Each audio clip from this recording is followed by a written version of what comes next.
I don't know why, but I've always had a heart for the poor. When I was 10, my mom tried to treat me to breakfast at the famous Brennan's in New Orleans, but I refused to eat.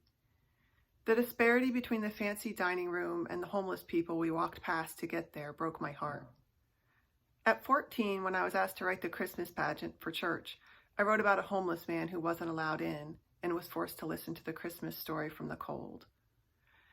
I don't know if I felt so much for the poor because they seemed invisible to society and because the people who did see them seemed to see just worthlessness, or because when I read the Gospels, it was so clear that Jesus loves the poor. He loves people like the woman who gave 2 cents at the temple and the woman begging for proverbial crumbs for her daughter. And he loves the poor in general, so much that he says how we treat them is how we treat him.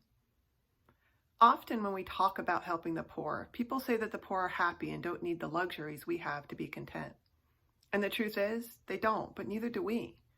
But the truth is also that the poor aren't happy. They aren't happy when their children die of preventable diseases. And they're not happy when they have to choose between feeding or educating their children, or between sending them away or letting them starve. I've had dreams where my child is lost and in danger.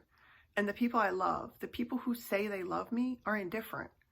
I cry and beg for help, but they stand unmoved, and their inaction is heartbreaking.